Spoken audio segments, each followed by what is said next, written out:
Okay, I don't know if anybody can hear me. Can you hear me? You hear me? Yes. Oh, okay. I'm You- like, yes, I can. I think we're live. We are live. Oh, okay, there it is. All right. And you look very dashing tonight, sir. Well, thank you. I'm just literally stepping in from work. I So figured that. yeah, yeah, I had time to I, change all I that. Not like the tie, man. that. Well, what can I say, man? I got style. I got style. You know what I'm saying? I'm like that. I'm that dude like that. Yeah. People stop me in the street. Oh, you look very smart. I'm like, well, thank you. Thank you. I appreciate the compliment. What can I say? I'm gifted. I'm just a humble dude named X611. That's all he is, folks. That's all. Nah, me stop. Let me not goof on my man like that. You know what I'm saying? It's a good man. It's a good man. So with that being said, let's get into the show. We got our people with us. Let's bring in my man well, he's now in the NC, but he's from the Bronx. My man Dom. Dom, thanks for joining us tonight. Welcome to In the Paint, sir. How's everything going? Okay. His mic is muted. Okay, his mic is muted. Well, then let me try this other gentleman, one of my favorites. My man, thank you for joining, the mad scientist. He cheesing. Brother NF. I'm not going to use his government name, NF, but he knows what it is. Yes. How you doing? Yes, we must keep the real name on the wraps. Exactly. That's what I say. The mad scientist. I just say NF and keep it like that. You know what I mean? Gotcha. So all well with you? Excellent. Everything's good so far. Dom. Yes, Dom is there, but I think his mic is still muted. I'm not sure. Can you hear me now? I can hear you. We hear you. We can't see you though. Yeah, I'm gonna turn them. I just wanted to show you how stupid I am. I forgot to put the bulbs in my outside room. I went to hit the switch when y'all was getting ready to start. Right. Yeah, I thought I was in the middle of a horror movie for a second. I thought it was the bird. I ain't messing with it now, though. Lord. Now, Mac, yes, I'm gonna ask to start with another topic that's on the list, if you don't mind. However, you are I am the moderator, but I'm not gonna be on that long because I got to do this 12-hour thing tomorrow. I got to get my rest in. I'm sorry, guys. I'm sorry. It's work, man. It's work. Yes, sir. You're talking to a guy that worked 48 hours. Come on, man. Listen, hang in there. Listen, I'm old, brother. This is the only chance we get to see you. True. Why don't we just do it a little faster so we can keep our? Oh, man. You know what? Listen, we're going to start. I got to get some stuff off my chest, I'm sure. We're going to start off with this whole Brittney Griner situation and the whole 9 years sentencing and blah, blah, blah, blah, blah. I've had many conversations about this. I've taken some heat. Max 611 told me that the black community is going to come after me on Twitter. And to that, I say screw them anyway. They came after me. Even other persuasions came at me yesterday as well. You know what's funny? And I even had a conversation with a coworker, and she was like, "Oh, well, I feel sorry for her," and I was like, "No, if that's how you feel, you're entitled to your opinion. I get it, right? But I don't think she should garner that type of sympathy, empathy. I really don't think so, because yeah, it was a bit excessive with the 9 years, but then again, you're in a foreign land. You're in a foreign land. You got to go by what they say. And yeah, there's probably some propaganda to it, whatever the case may be. But at the same time, keep yourself clean. Keep yourself clean. You don't go to a foreign land and do what you want to do and think there's not going to be any type of repercussions. There's going to be repercussions. You understand? Fair or not. But you're in their country. You're not in America. So what flies here doesn't fly over there. And if it's a lesson that needs to be learned, well, good luck in them 9 years. I'm sorry. Good luck. And I know that's kind of hard, but come on now. Enough is enough. Wrong. Thank you. Enough is enough, man. Look, I look at it like this. You know the problems that the United States and Russia have had for what pretty much seems like in perpetuity. Mm-hmm. The excuse that you were rushing to get to your team in Russia and completely, quote unquote, forgetting that you had these, vapes with hashish in them, doesn't. You could throw that against the wall 100 times and won't stick 99.9 times. If you're going to get caught, regardless of what country you're in, you're going to get detained and you're going to have issues. You just picked the worst possible country to get caught. For sure. Because we all know it is a propaganda machine. There's no doubt about it. And in the United States, it might be a slap on the wrist, but you're not in the United States. You are in what pretty much is enemy territory these days. And of course, they're going to make an example of you. What bothers me most about it is that, she's saying it was an honest mistake. Was it really? Was it really an honest mistake? Right. I mean, you're packing and you're going there. And to say you forgot, doesn't sit well with me. And then people start railing on it and saying that going there and to say you forgot. So I hear the reverb. Somebody got their volume a little loud. Good God. No, I was about to say, I know I'm not speaking that delayed. My bad. But to sit there and for people to say, oh, she's being railroaded or anything like that, she really isn't. I mean, what do you call it? You had what technically was a drug offense, and the amount of vapes that she had, it's against the law. For sure. Now, everybody's making a big deal of it because it's Russia and it's 9 years and it's excessive and everything like that. Russian law specifically states if it's a drug offense and if it's a high-end drug offense, the maximum you can get is 10 years. The judge gave her 9.5 because half the time has already been served because she's been in jail for 6 months. So guess what? As much as it sucks, and it does, trust me, it sucks. I am not, but you broke the law knowingly. Exactly. I can't believe that she quote unquote forgot and she was rushing out the door. That just that just didn't sit there with me. Now, there is one more thing I'll say, and that's, some people were in the United States were happy because Brittney Griner was one of those that kneeled for the national anthem during the time of the black, during the time of like. And she was very outspoken as well. Exactly. Right. And a lot of people were like, don't trade a Russian arms dealer for a person that kneels during the national anthem. And I'm like, okay, that's taking it a little bit too far. A lot of athletes kneel during the national anthem. A lot of athletes did get a lot of flack for it. But let's not make her like she's anti-American. I mean, that's ridiculous. Yeah. Brother, before you talk, Dom, let me just address my man for joining us, David Sanford. Your mic is live. Thank you for joining us, brother. What's up, brothers? What's up? And also, Ray Torres. Shout out to you, Ray. Thanks for joining us. That's one of my brothers from Tilden. Sure. Blue Devils in the house. He brought up some good points. I just want to point this out. If it was a gun in the United States, what would the outcry be? That's one thing he put up there. Also, the law is a law. That's it. Come on. That's what it is. Now people might have different opinions of whatnot, but bottom line is this is what it is. These are laid out facts.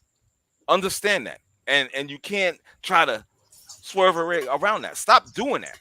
When are people going to just be responsible for what you did wrong? And that's it. That's it. End of story. I'm sorry. You know, so Dom, go right ahead with what you got to say, brother. Well, I'm gonna start off by something I read in one of our text chats. Okay. One, Russia has never been declared a terrorist organization. So we're not dealing with a terrorist organization as we did in 2014. The only time we swapped a terrorist prisoner for an American. That's the only time that has ever happened in the United States history. That being said, that I can give you 3 countries that it would have been worse. So we could say what we want about Russia. I ain't no fan of Russia. Turkey, Korea, China. We might not even know where she's at. We all know how China is. For all of those that got up in arms when Maury spoke out about China, thank God she didn't get caught there, because she'd be in some concentration camp, and we would have never saw Brittney Griner. So that being said, I think one of the things that annoys me so much about a lot of people's take, it's always, well, this happens here, and people that's we're talking apples and oranges. First and foremost, it's not here. So we could say that somebody could shoot somebody because we see it a million times. And if every time we put color into it, the narrative gets lost. That seems to be the biggest problem, because let's keep it real, guys. If she wasn't gay, black, female, I'll ask this question. How many of y'all knew the other guy was there for 3 years? Raise your hand. I didn't think so. Right? So we didn't know. And he happens to be male, white, straight, U.S. Marine. But we never heard of this guy. Not once. So I will say this. This may be one of the quickest swaps we've ever done. So the process is the process. We had this conversation before, guys, via text. You plead guilty. Now they're even. We got one of theirs. They got one of ours. Oh, the one that we're gonna unearth is like an arms dealer, a mass murderer. You know, so the greatest thing is she'll be home, and she'll make more money when she gets home than she ever made in the WNBA. And that, to me, is the biggest fallacy behind this. We could put color, gender, gay, straight, but if the WNBA wasn't always in the red for 10 years, Brittney Griner would have never had to play in Russia. Let's just keep it a buck, guys. It's this organization, the WNBA, has been working in the red for at least the last 10 years. Yeah. So if you can't pay your players, there's nothing wrong with saying, and I don't mean this in no negative way, guys. Maybe it's time they fold the tent. Because if this is going to keep going on and people got to keep going back and forth to other countries, right? This has a chance of happening again. I mean, we're not going to get so lucky when the ball kid, remember when the ball kid got caught, what was it, shoplifting? Yep. In China? And they cut a deal and he got home pretty fast. We didn't swap nobody. No. So they just cut a deal, our president, their president, and everything was done in a timely manner. So I believe me, she'll be home, and it'll be one of the fastest swaps we ever did. But let's kill the narrative.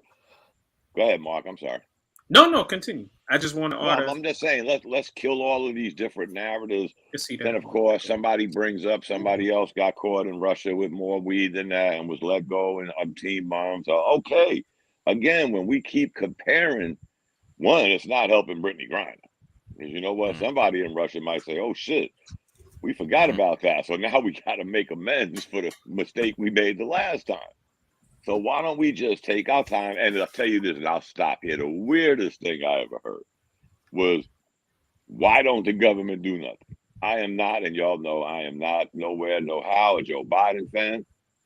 I don't think he could get out his own way, let alone come up with a plan. But it don't work that way, guys. We don't put 6 helicopters with 35 special forces people and they leapfrog into a prison and all of a sudden rescue her. I will say, and I always told you guys, I will never divulge what I did in the military. Oh, man. But there were cases we did that. Right. we rescued people, but they was soldiers held by enemy combatants. They didn't do nothing wrong. They was just what y'all would call a POW. We had the opportunity, we had the means to rescue them. That don't apply here, people. That's what cracks me up. The government should do something. What? Everybody that says the government should do something, they stop at that. They don't have a plan. They just say R should do something. All right, R. Well, he is looking presidential tonight. Yeah, man, shut up, man. Let me go ahead, man, scientist. I'm gonna let Dave. I'm gonna let Dave go after that. I hope you guys get this reference if you remember the movie.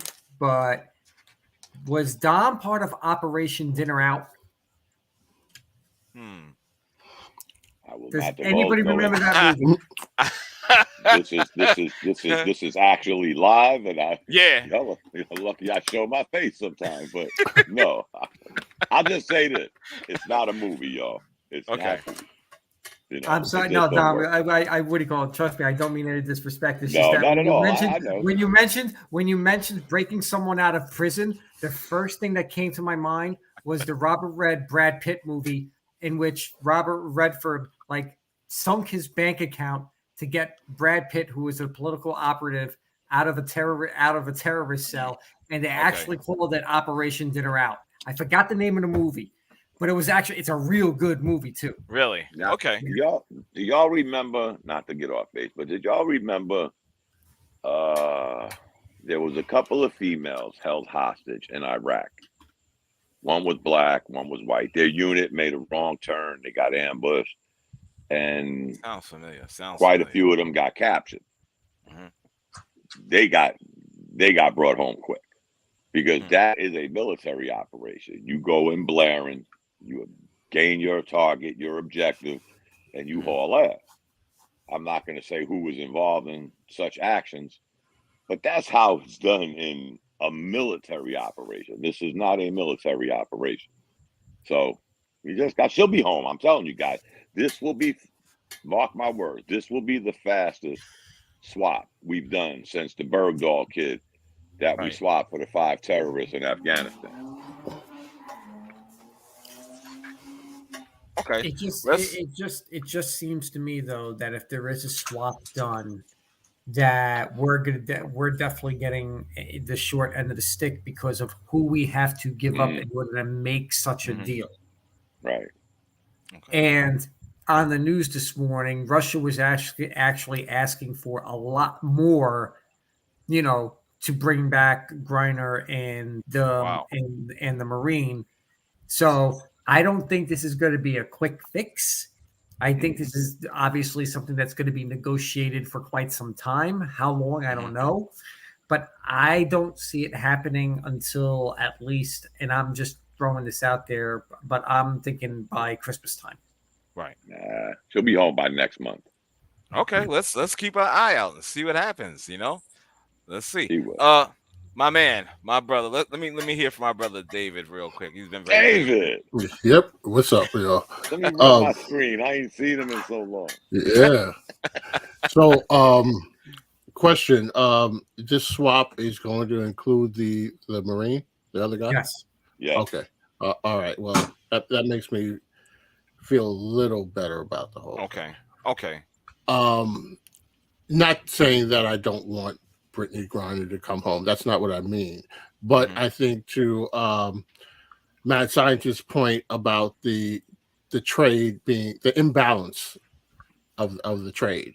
Brittney Griner, she's a human being, and a young woman who made a mistake, but I don't think that it is. I don't think if it wasn't Brittney Griner, we wouldn't be talking about it. And I think Russia knows that, and they're taking advantage of the fact that people are asking for Brittney Griner to come home. If she was Brittney Griner, just some tall young black woman that nobody knew about, Russia wouldn't have the leverage that they have.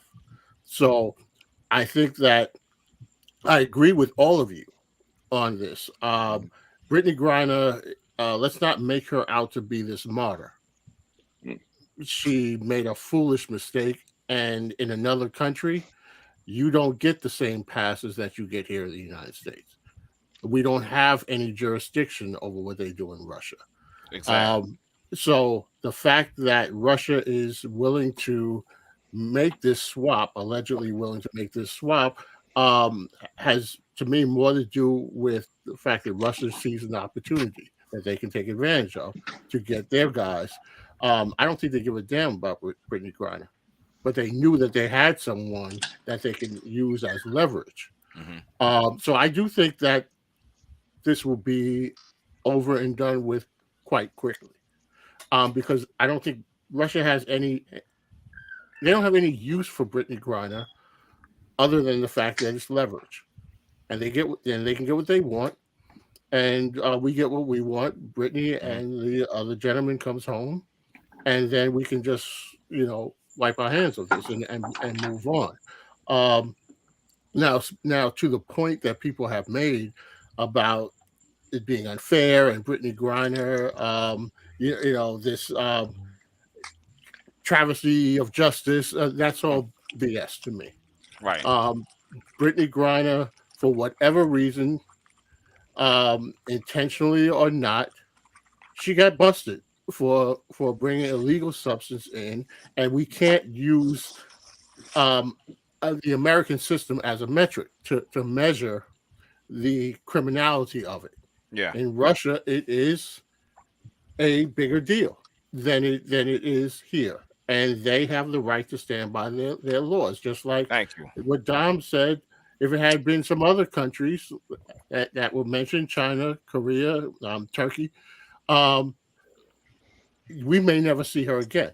And the idea that we would need to take some military operation or at least have the government involved with it, I don't want to say that someone is not worth it, but what I would say is that I don't think that would be something that would be on a high list of priority, especially for the president. So that's really my take on it. I agree. Totally. I totally agree. Yep. The scary thing, guys, what Dave just said, when I mentioned those three countries, one, we've never swapped with them. We got lucky with China with the ball kid. We didn't have to give up, an arms dealer or drug trafficker. It was just hey, do us a favor. The guy was a kid, let's work something out. But wait, so Dom, with the ball kid though, originally, from what I heard, it was going to be a trade, but China didn't want the father.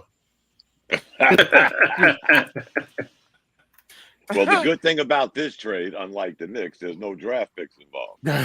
Yeah. Where's Worldwide West? Well, we don't have Worldwide West, but we got somebody else. We got my man, the Bishop. His mic is live. He's joining us.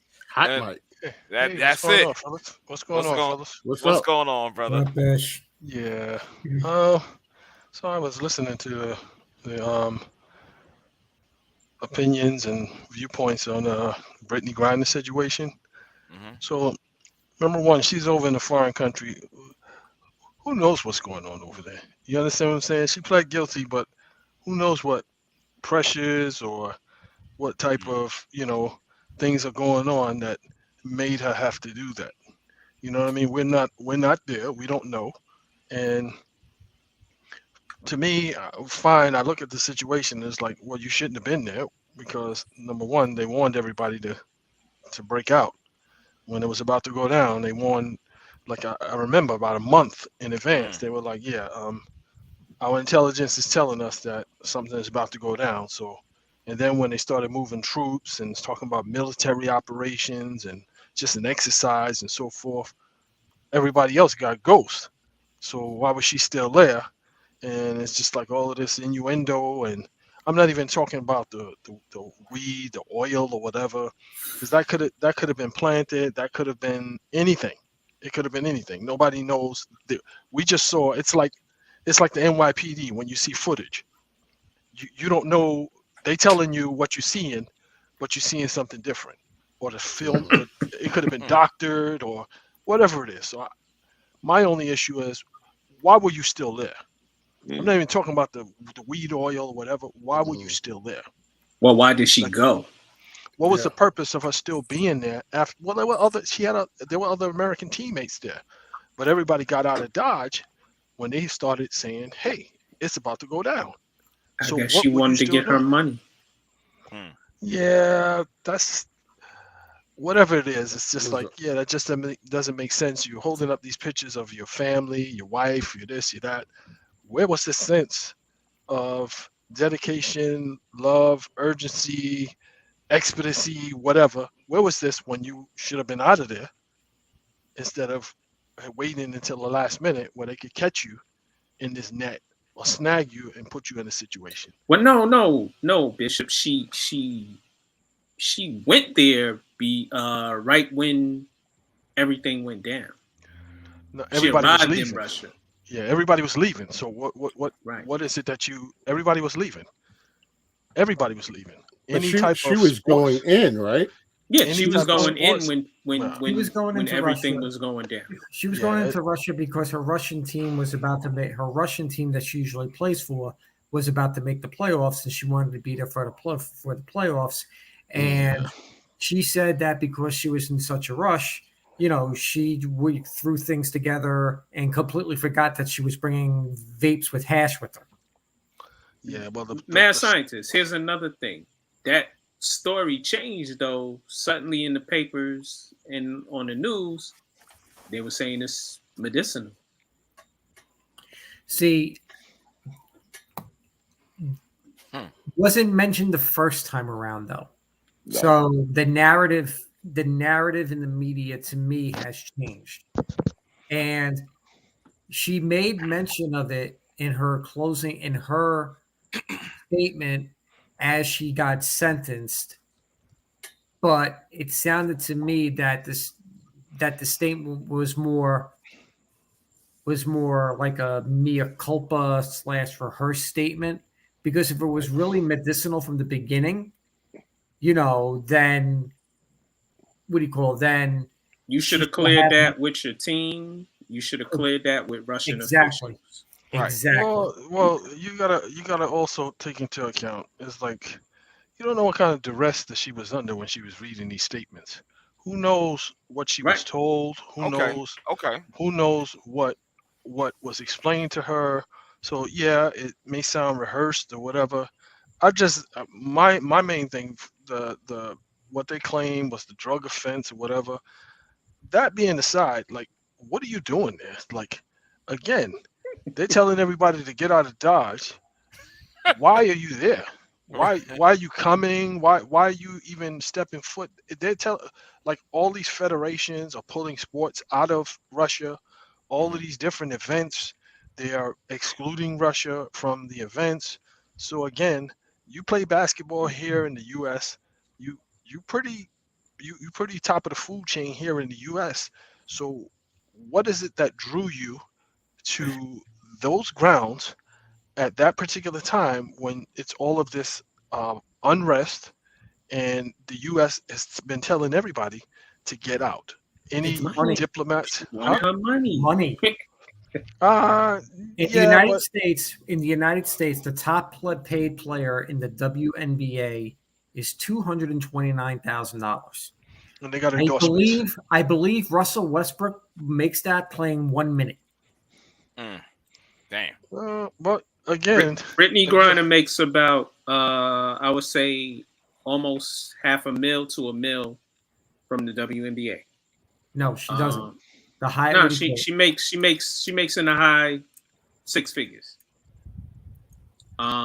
She has some endorsements. Russian money, she makes over $1 million to $2 million from them in American money to play basketball. Yeah, but again, if you're going into a situation, what's more important? Okay, fine. I could say, I can make this money. I can make this fast money, but I might get shot. I might get shot. So I'm going to take the chance. I'm going to take the chance. It could have been anything. Somebody could have said, yo, you know what? She's an American. We got beef with America. So we're going to kidnap her. or anything. Like, why would you put yourself in that position? Is what I'm saying. That was just a bad business decision all the way around. So I'm confused now that I'm listening to everybody this evening, because I'll be honest with you, I knew some of the story, but I didn't know all the details of it. Now you guys are saying that the team in Russia that she plays for had made the playoffs, so she was re-entering Russia. So where was she before? In the United States. So she wasn't with her team. No, because they were playing the WNBA the WNBA season and the Russian basketball season clash. When the WNBA season ends, when the WNBA season ends, the Russian season is like right in the middle. When she left the United States to go to Russia, she was going to play the second half of the season, including the playoffs, because the team apparently had already clinched. Okay. That's why, but she was still going to be paid her full salary from the Russian team for showing up and being there. Got it. That's the part that I didn't understand. Yeah, but what amount of money is worth your freedom, your peace of mind, your Maybe life? she thought she was safe. Your life. Yeah, exactly. What amount of She money? thought she was safe. What amount of money? Bishop, this is where it comes down to, though. When she made the decision to go play with her team, her second team in Russia, she made the decision to pack her own bags in a rush and a huff to go play with her team in Russia. Besides that,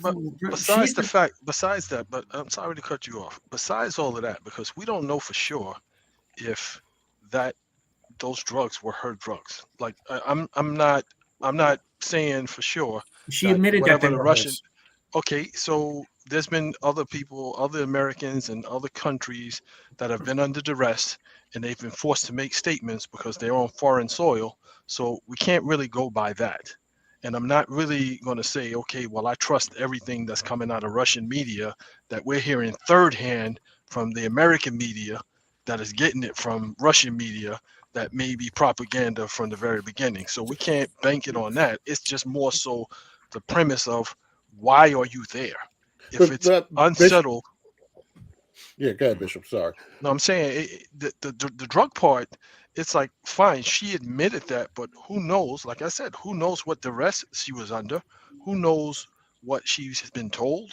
Who knows what they, threatened her with? Who knows? Like, nobody, none of us know. But Bishop, before you jump in there, I just wanted to say, I hear you on that, but what did she benefit, or what was she told she would benefit from admitting something? Because usually, I don't know. Yeah, if you're going to admit it, then there would be some benefit. But according to you guys, the max is 10 years, and that's what she got 9. She got 9.5 because of time served. So what would I'm just saying? I'm saying, what could they say to her that would make her feel like, well, I'm better off admitting it, because she went to trial and they gave her 10 years anyway.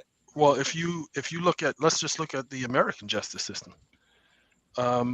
When you get caught up in something, you may be totally innocent, but because you caught up in it and the prosecution has political ambitions or whatever it may be, your only out is a plea deal. So you may plead to something that you didn't went to trial. There was no let me ask this. Maybe somebody told her. Maybe somebody told her that. Can you get a plea deal in Russia? Well, let's be honest, guys. One, what Bishop is saying, there's a lot of hypotheticals we don't know. But to say Russia's media is a propaganda and not ours, because our media changed the story. It's all propaganda. It's all propaganda. That's why I said third party. Here's the thing in a nutshell. That this is how the system works. There was somebody from the U.S., from the consulate, which this is how, and I don't want to call nobody unintelligent, but when you follow history, there's only a handful of places where our U.S. embassies are very small, no power. Russia happens to be one of them. Since 2014, guys, since Russia invaded Ukraine the first damn time. But see, people don't track this kind of history, whether they want the money, whatever the case may be. But the process is somebody from that small U.S. embassy consulate in Russia got in her ear. This is how the game is played. You was caught. Obviously, she told them. She told the U.S. consulate, yes, I had this. Okay, here's how this works. You plead guilty. That's the only way we could even attempt to make a swap. There's no other way because we have Raw, we have R, they have Mac. Both of y'all are guilty. This is the only way a swap will take place, except, like I said, in 2014 with the young man that went AWOL. That's the only time this need not apply. We just swapped an individual that went AWOL for 5 terrorists in Guantanamo Bay. That's the only time in U.S. history that has ever happened. So this is part of the process. But the scary part is the process didn't work for that Marine that's been there for 3 years. Then nobody bartered the deal to get him home. Right. So this is where it gets slippery. But this is all a part of the process, guys. And believe me, she will be home within, I say, 6 or 7 weeks. And we'll forget all about the Marine that was there for 3 years, countless others we may not even know. And we'll let some mad scientist, some arms dealer, some killer go back to Russia, and who knows what the hell he'll do. But Dom, you these guys, whether it's him, whether it's somebody else, whether it's 10 other people, you're not gonna stop. So if you lock this guy up, you mean to tell me like nobody else is dealing arms? It's like, right. Well, we're not talking about that, Bishop. We're just saying, talking about he's a pawn. He's a pawn. Yeah, exactly. Right. Exactly. It's like what the Knicks want Donovan Mitchell, and they'll mortgage the farm to get him. Right. We What have you're saying this Russian, and the United States, believe it or not, is going to get a 2-for-1 swap. Right. So this is how the cookie crumbles, man. I hate to sound so coy about it, but if you track history, guys, this has been going on since Iran, Korea, Cuba, Russia. You know, this has gone on for years, guys. Let's not act like this is the first time we ever heard that American was being held. Some of them were being held with really no charges. They just picked R out of a crowd and said, we'll snatch him up because he's an American, hopefully work out a deal. If not, R goes in obscurity in North Korea. We never hear from him again, and game over. So thank God it was Russia. As much as we hate Russia, thank God it was them, because we have something they want. Right. And they have something we want. That's how the game is played, guys. Do some history lessons. This is going on. Y'all know. That makes sense. Stupid. That makes perfect sense. That makes perfect sense. You got to have guilty for guilty. So now we can say, okay, well, our guy is guilty. You proved him guilty. Your woman is guilty. We've proved her guilty. She's confessed. And now we get an even swap. Right. And it's That's like how the all game of a sudden, works, guys. all of a sudden now everybody is Cuba, right. North Korea. All of a sudden everybody's got an opinion about whether a terrorist or this person or that person. Nobody even knew who that person was that they're proposing to swap. Nobody knew who he was. You know what I mean? Now all of a sudden, but I'm just saying he was an arms smuggler because they let us know that he was an arms smuggler. But prior to that, did you even know who this person was? Did you even know he existed? Like I said, Bishop, did we even know that Marine was there for 3 years? No. No. Nobody wanted to swap him for that arms smuggler, did they? Right. But I'm just trying to, the hypocrisy of when people are like, oh, well, you know, now we're going to swap this arms dealer for Brittney Griner. It just doesn't make sense. And it's not even and this and that and blah, blah, blah. It's like, man, shut up. Like I said, we did worse. In 2014, we swapped 5 enemy combatants, 5 people involved in the 911's attack for a kid that went AWOL. Right. And believe me, guys, and according to the UCMJ, that's the Uniform Code of Military Justice, going AWOL in a combat zone is not just AWOL, that's desertion. For y'all that don't know, UCMJ still has death by firing squad. Mm. Wow. But we swapped this guy for 5 terrorists that ended up back on the battlefield. That's the only time that shit has ever happened, people. Mm. Trust me. Hmm. Not even in Somalia. We went to Somalia and made a right or wrong for y'all that ever watched Black Hawk Down. We went back and made that right or wrong. Trust me. We got the guy we were looking for. Mm-hmm. Not to mention 19 of our special forces and U.S. Army Rangers were killed. So we went back there with 2 purposes. 1, to get even. 2, to get the son of a bitch we went to get the first time. Right.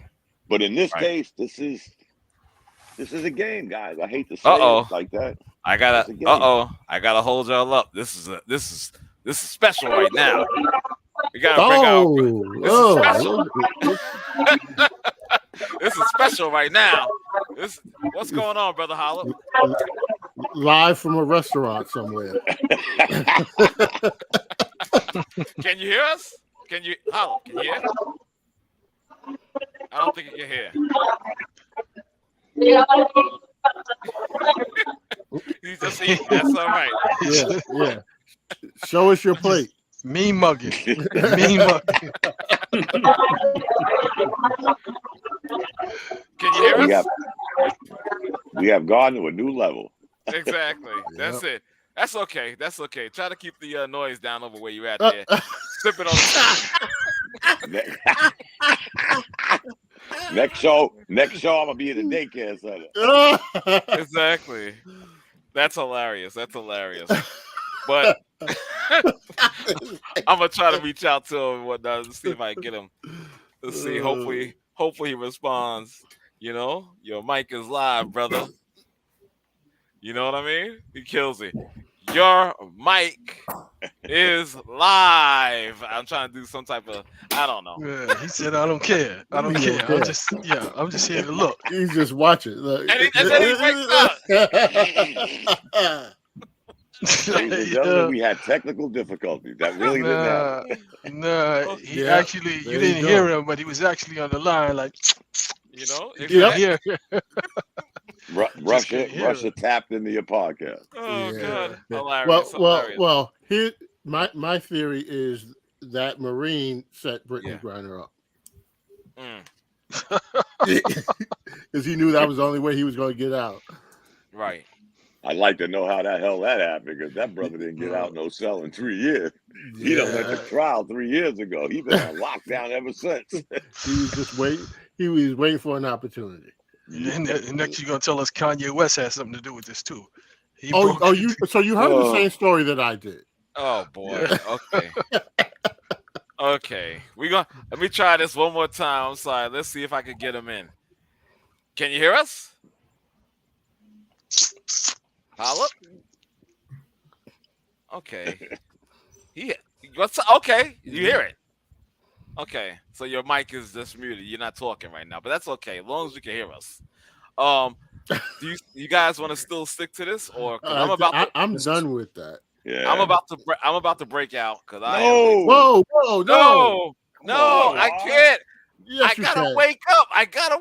We'll wake you up. I'll text you. It's 10 o'clock, man. Come on, it's 10 o'clock on a Friday. Serious? How old did you turn on your birthday? I'm 58. Are you serious right now? I'm old. Wow, the AARP is kicking in. Yeah. I'm one behind you. Come on. AARP is kicking in. At least he said goodbye to y'all this time. Right, Exactly. That's right. He'll break out. Stay For another segment. Get that Geritol segment. Yeah. Let's keep it moving to Deshaun Watson. Am I the youngest guy in the room? You might be. You might be. No, So you're gonna leave? You leaving off? Yeah, I'm breaking out. But it was Hey, I love you guys. Yeah, sometimes I don't know about that. No. All right. No, he been working mad hours. I hear you. I hear you. We just messing with you, but Yo, listen, make the money. Don't let the money make you. That's right. There you go. There you go. Right. Later. All right. I'm gonna keep it moving since we have broken down Brittney Griner. We lost a good one. We lost Bill Russell this past week. What are you guys' thoughts on Bill Russell and his legacy? I'll let Dom start this one, man. I mean, Dom's probably got stories up and down the wazoo on this one. Well, he No, is not ancient. really. The only thing I will say about this, and this happens every time we lose a legend, they go and they give a history lesson that many of us on the line know. Yep. But I hope it gets spread to the youngsters that are in the NBA that don't seem to have that greater sense of the NBA history. And Right. we had this conversation via text with this new media versus old media becoming like East Coast versus West Coast beef. Yeah. You know, maybe somebody will get something out of it, understand the history, understand what Bill Russell went through. Yeah. Right. On and off the court. Not then to say his accolades.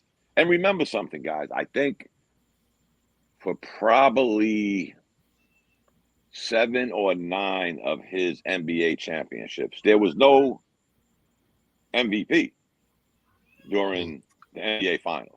Right. So when we sit back now and we say, R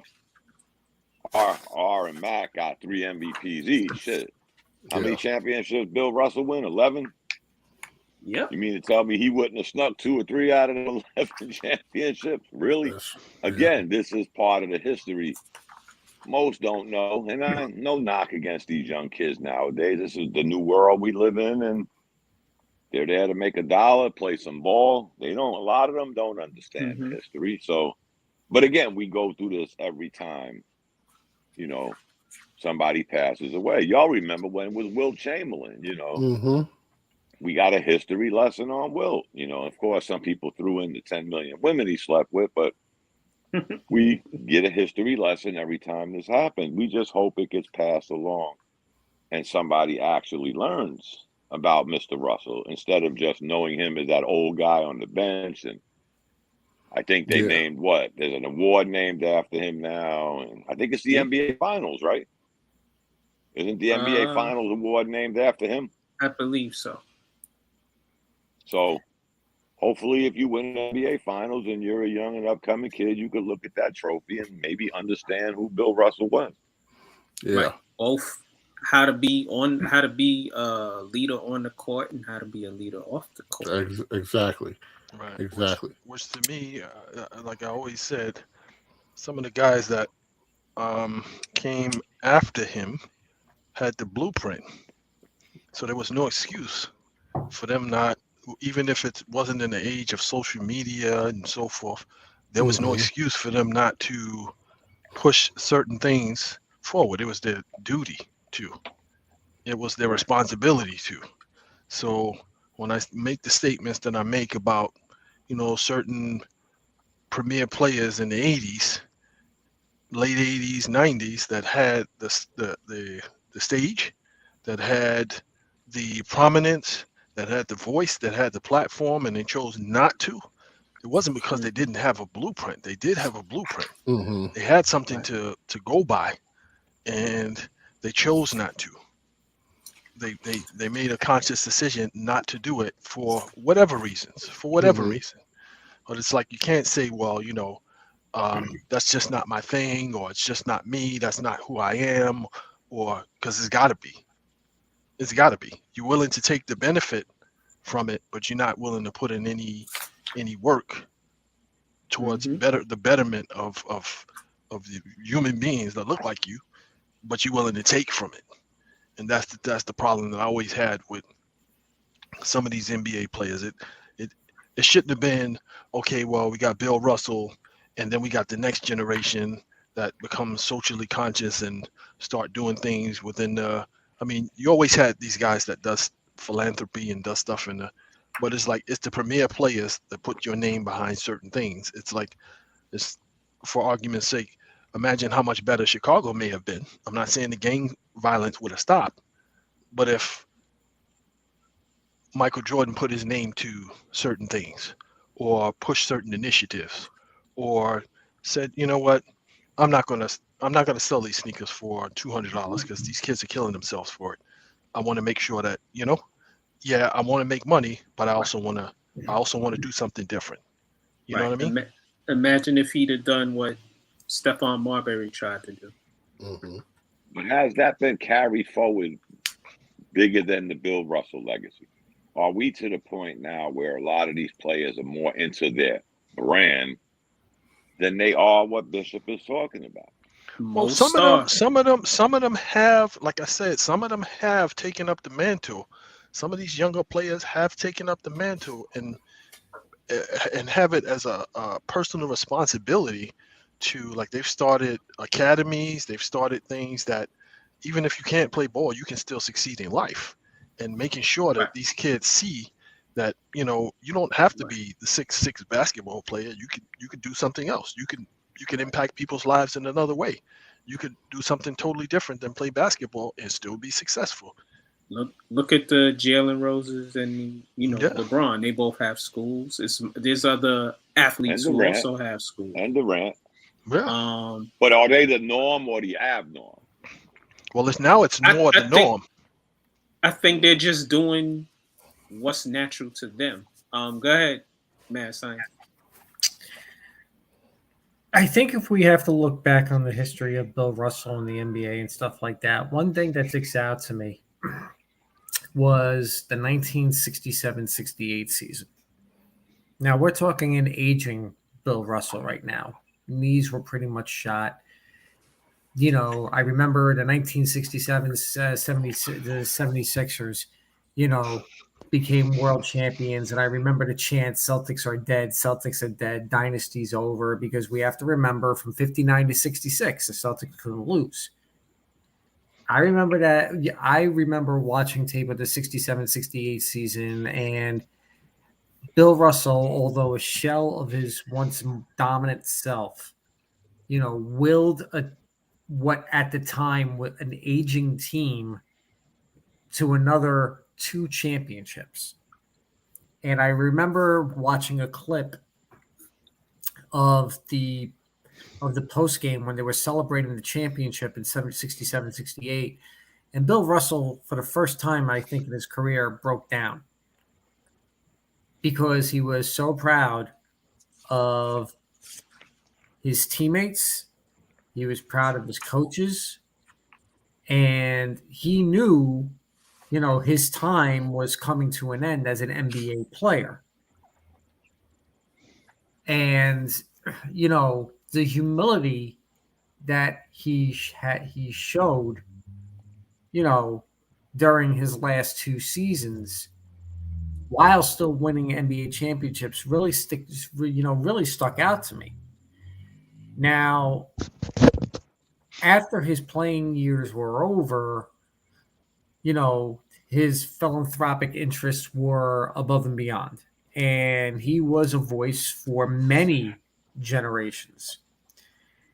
If you look at the players of today, like LeBron and Jalen Rose, you know, I believe they picked up the mantle, you know, of what Bill Russell started, you know, in the late 60s, early 70s, after his career was over.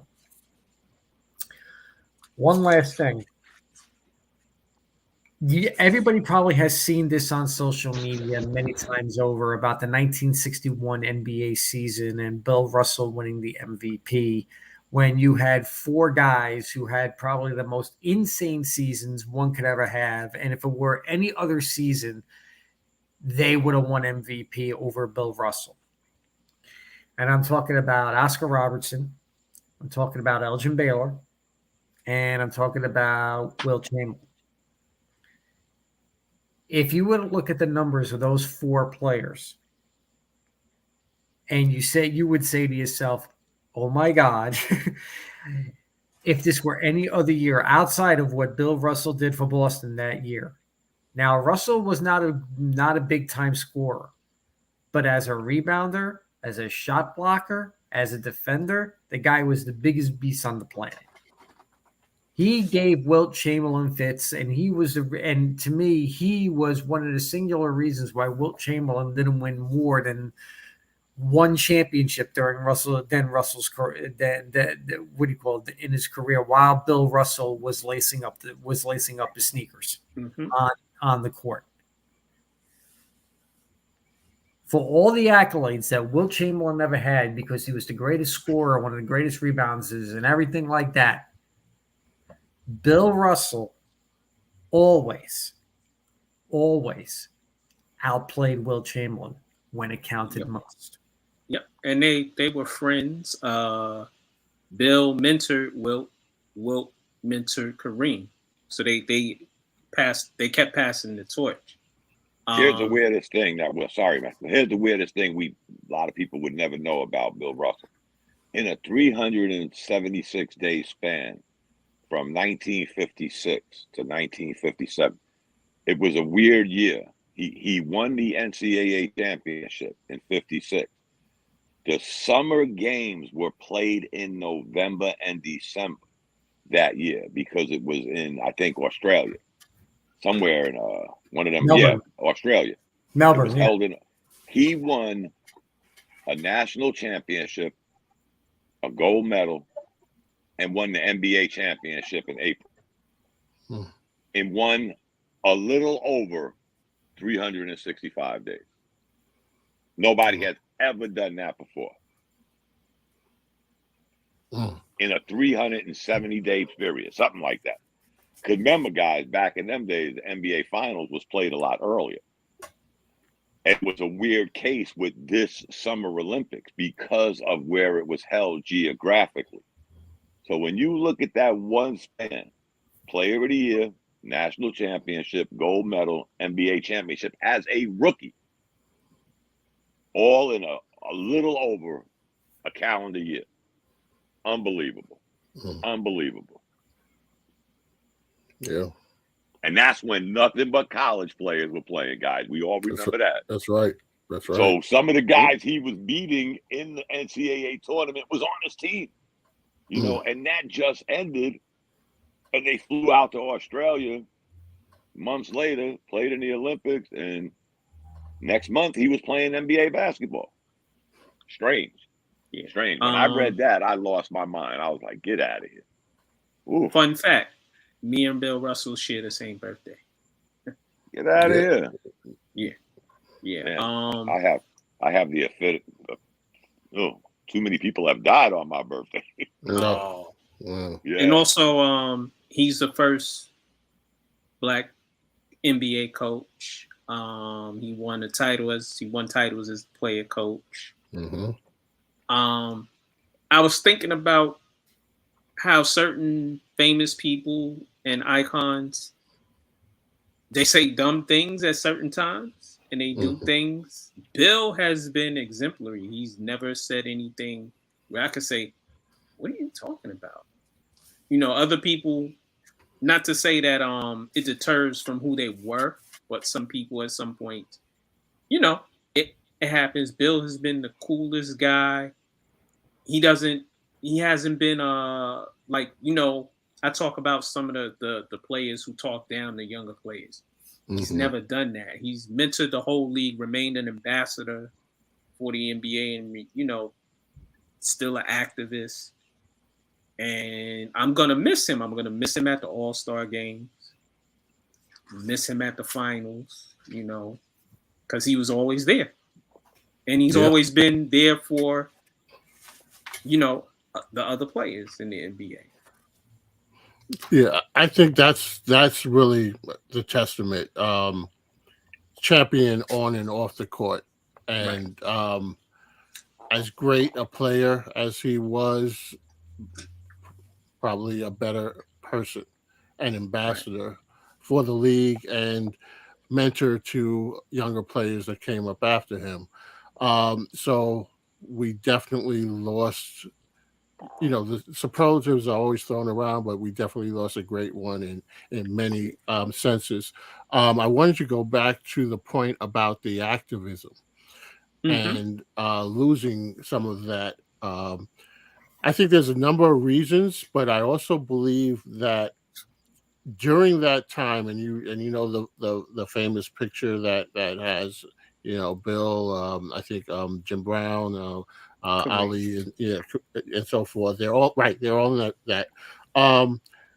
During those days, there was a marriage between celebrity and the community, because Right. these celebrities were celebrities to us, but they still received the treatment of Right. non-celebrities from many races, and, Right. and there are stories of, of course, playing in Boston. I, he went through a lot of racism they had to deal with while he was winning these championships for them.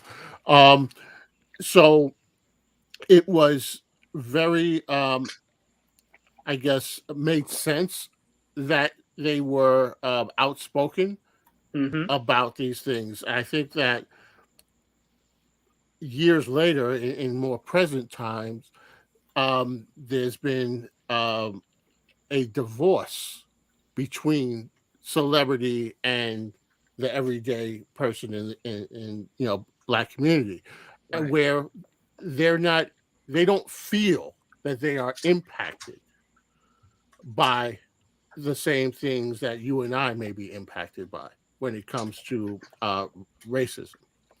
Mm-hmm. They may experience certain things, but their celebrity often gets them passes that Right.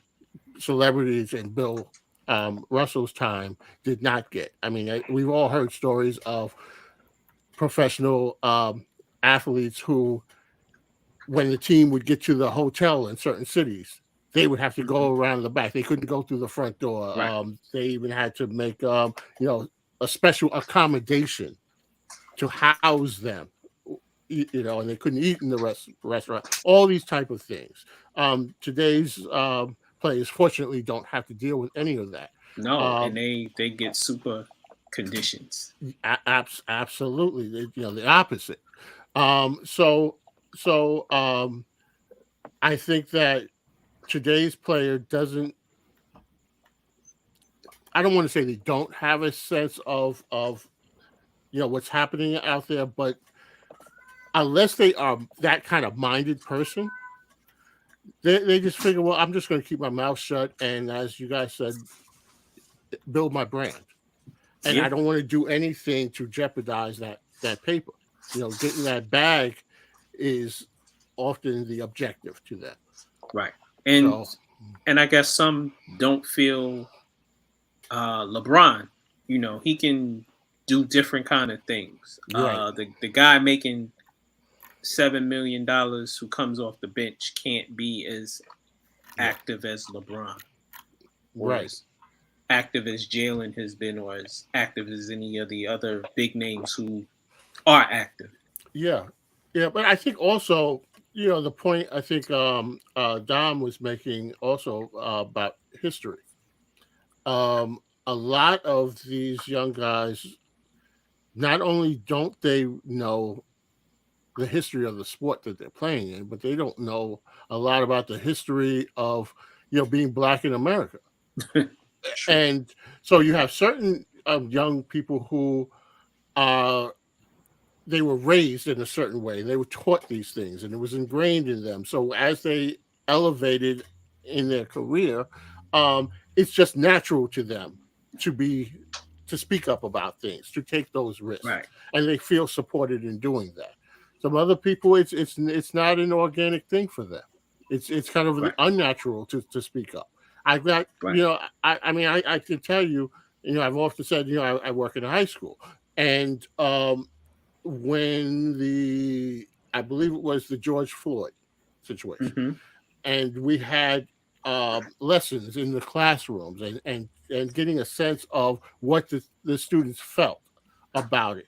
And some were very upset and wanted to go out and protest.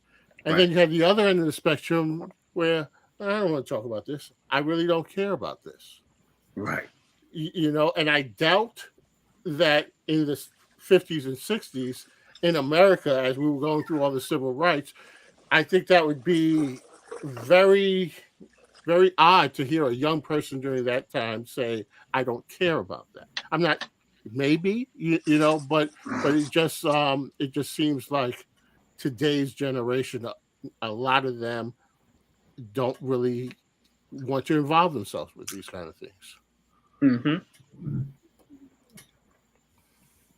Yeah, well said, David. Anybody else want to say something? Bishop? No, yeah, they pretty much covered it all. Okay, mad scientist. I'm all tapped out on Bill Russell. David pretty much hit everything on the head. Dom? No, I'm good, man. Okay. Listen, we lost a great one. I call him Lord of the Rings. Mhm. Rest in power, Bill Russell. We lost somebody else in the sports world. Yeah. Announcer Vin Scully.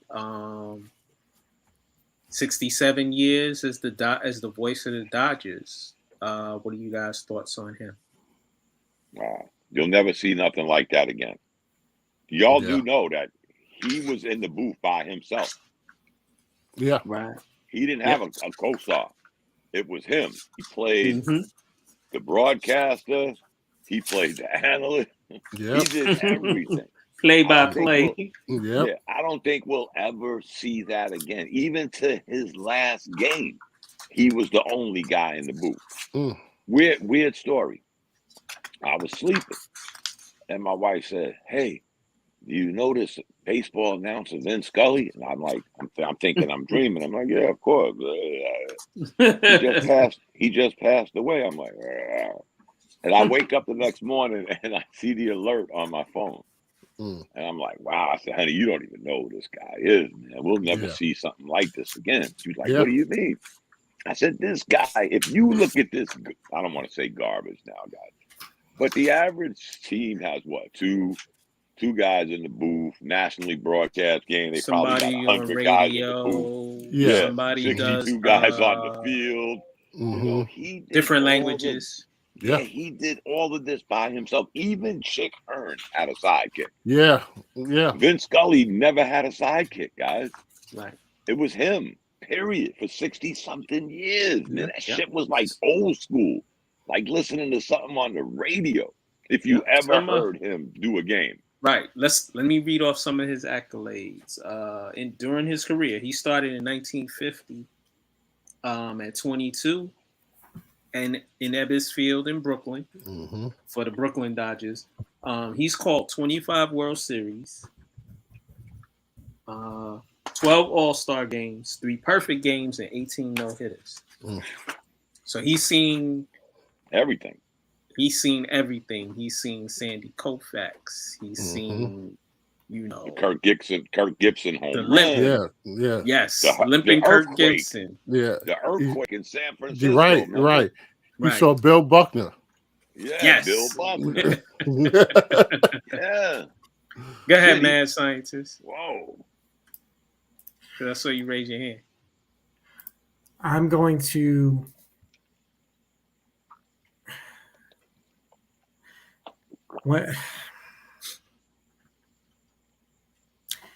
when news came out that he passed away, a part of my childhood passed away. Right.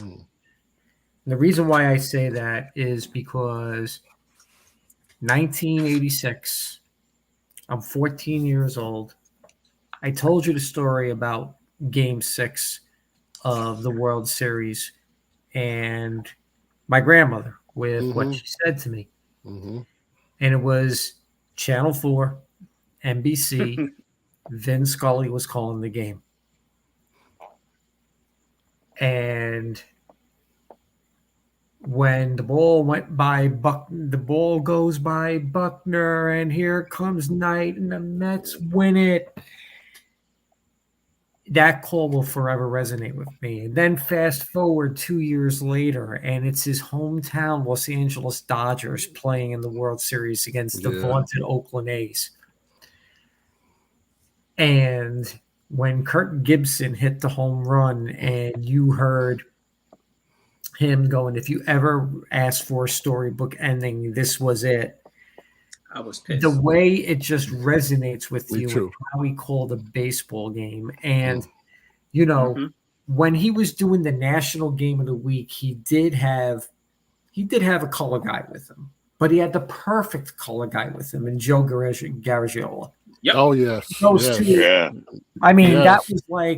that was like the greatest combination to call a baseball game ever in the history of baseball. Now, I'm going to read something. It was the final game. I think everybody watched the final game. I mean, I tried, I made sure to watch it, through a feed where I can get the the Los Angeles Dodger game with Vin Scully calling. Friends, so many people have wished me congratulations on a 67-year career in baseball. And they wished me a wonderful retirement with my family. And now, all I can do is tell you what I wish for you. May God give you for every storm a rainbow, for every tear a smile, for every care a promise, and a blessing in each trial. For every problem life seems, a faithful friend to share. For every sigh, a sweet song, and an answer for each prayer. You and I have been friends for a long time, but I know in my heart I've always needed you more than you've ever needed me. And I'll miss my time together more than I can say. But you know what?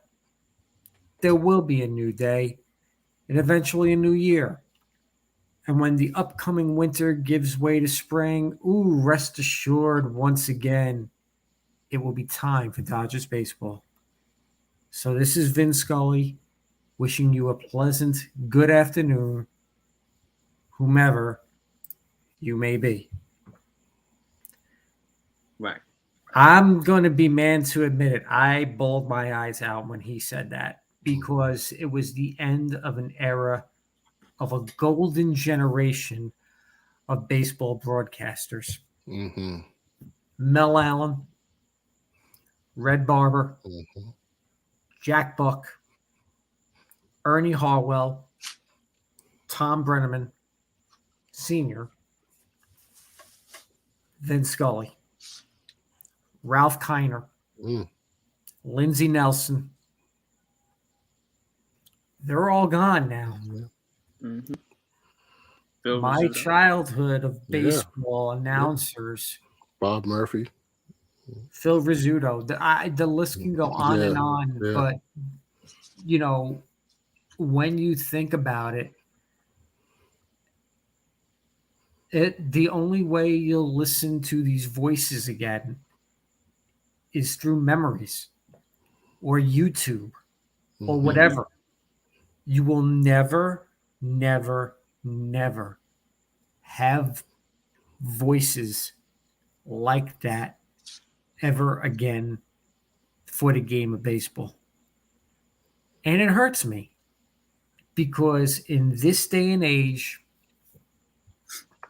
announcers, they pander more Than calling a game. Yeah. They pander more for views rather than calling a game the way it should be called. Yeah. Vin Scully was the ultimate professional. He was not a showman. His voice, they say Bob Shepard was the voice of God. Oh, yeah. I'm sorry to say this with all due respect to the great Bob Shepard, but you couldn't hold a candle to Vin Scully when it came to calling a baseball game. You may have been the greatest public address announcer of all time, but if I think of voice of God, when it comes to calling baseball games, the Holy Trinity to me will forever be Vin Scully, Jack Buck, Red Barber, and Harry Carey. Okay. And well said. From now on, I'm hoping everybody that ever listens to a baseball game at any given time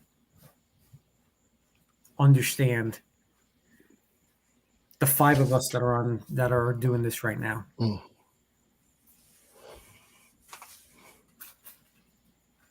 You'll know. Yeah. Well said. Anybody else? Yeah. Anything else to say? That was great, Mad Scientist. I was watching Mad Met broadcast the other night when they were talking about Vin, and so they said that he was he when he first came up, he was mentored by Red Barber. Yeah. And then when Barber left the Dodgers, he took the booth and then never left it until 67 years later. That type of professionalism, they said Red Barber was very hard on him, he said, because he obviously saw something in this young man and was really pushing him and correcting his mistakes, and said, at the time he was a young kid, and wondering why he was so hard on him. But then as he grew and developed and perfected his craft, he understood why. At that time also, he would do radio and then go to TV as well. And they was talking about how different calling the game on radio is as opposed to TV, because on radio, you're the visual for them. You're the eyes for the listener, and you have to paint a certain picture. But that doesn't really translate over to TV, because people can see it. So you have to sort of pull back a little bit. And he was able to master both, which broadcasters would tell you is a very difficult thing to do, and that's why they would have two different teams, to do those radio versus TV. I replayed that magical Mookie Wilson, Bill Buckner play, and just his calling of it. And then there's a great one that the radio call that Bob Murphy did. Right. And then he had a line, and I'm paraphrasing, but he said, if one picture is worth 1,000 words, we have seen about 1,000,000. In that moment, because just the magic of it, and the perfect person to narrate that moment in history. And I am grateful that I was able to experience a lot of these guys that Mad Scientist mentioned. And you guys remember This Week in Baseball, and that was my first introduction to Mel Allen. And that's what makes people fall in love with baseball. Say what you want about the other sports and the action versus non-action, whatever it is, but we need to bring that show back. Yeah, absolutely, 100%. I watched my Saturday was that. Yep. Saturday morning, and then that game of the week, I believe it was Wednesday night, and hearing Joe Garagiola, and that was really the only opportunity that you got to see a lot of those out-of-market teams. So it was special, and that's why all these years later, I will always love baseball. And so that's really legend, and this week we lost a few legends even outside of sports, but we lost Lieutenant Uhura from that's Star right. Trek. Absolutely. So Miss Nichols. Yeah. So definitely rest in peace, Vin Scully, and you're somewhere up in heaven calling a great game. Yeah. Well, I was actually thinking of that, and I'm like, my God, heaven right now could have a booth of Vin Scully, Red Barber, and Mel Allen calling a baseball game together. Oh, to be a fly on the wall up there listening to that. Yeah. That's just magical. Yeah. Yeah. Go ahead. It's weird because when I was a kid, y'all know I love baseball. I used to always correlate those announcers to, if y'all ever remember, Frankie Crocker.